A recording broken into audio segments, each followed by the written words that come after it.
à tous, je suis ravie de vous retrouver aujourd'hui pour aborder l'ESG. Ce sigle désigne les critères environnementaux, sociaux et de gouvernance qui sont utilisés pour analyser la prise en compte du développement durable et ses enjeux long terme sur la société dans les stratégies d'entreprise. Détaillons ensemble ces trois critères.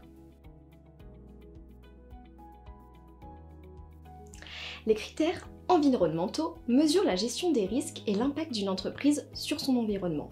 On peut citer notamment le niveau d'émissions de CO2 et de gaz à effet de serre, le recyclage des déchets, la consommation d'électricité et d'eau ou encore la prévention des risques environnementaux.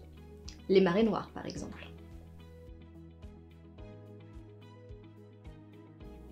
Les critères sociaux mesurent l'impact de l'entreprise sur les parties prenantes, c'est-à-dire les salariés, les partenaires commerciaux, les communautés locales par exemple.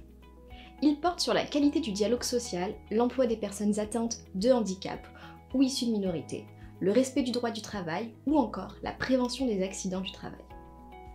Ces critères sont mesurés dans l'entreprise mais également auprès de toute sa chaîne de sous-traitance si elle existe.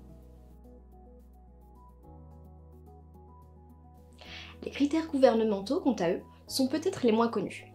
Ils portent sur la manière dont l'entreprise est dirigée et contrôlée et font référence à la lutte contre la corruption, le respect de la parité hommes-femmes dans les organes de décision, à la transparence des rémunérations des dirigeants ou encore à l'indépendance des administrateurs de l'entreprise. De plus en plus d'entreprises ont l'obligation de publier des rapports extra-financiers en plus de leurs résultats financiers. Elles doivent communiquer sur la prise en compte de ces critères ESG dans leur stratégie, ainsi que les actions qu'elles ont mises en place. Des sociétés spécialisées proposent aux entreprises une analyse de leurs données ESG.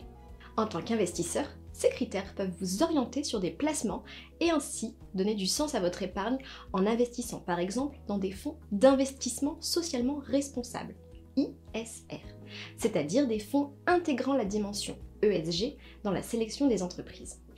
L'ISR ne repose d'ailleurs pas que sur l'ESG. On retrouve aussi des fonds d'exclusion qui écartent de leur portefeuille certains secteurs d'activité pour des raisons morales ou environnementales, comme par exemple l'armement ou le tabac. L'ISR intègre donc différentes thématiques d'investissement, dont l'ESG. J'espère vous en avoir appris plus sur l'ESG et vous dis à très bientôt pour une prochaine vidéo.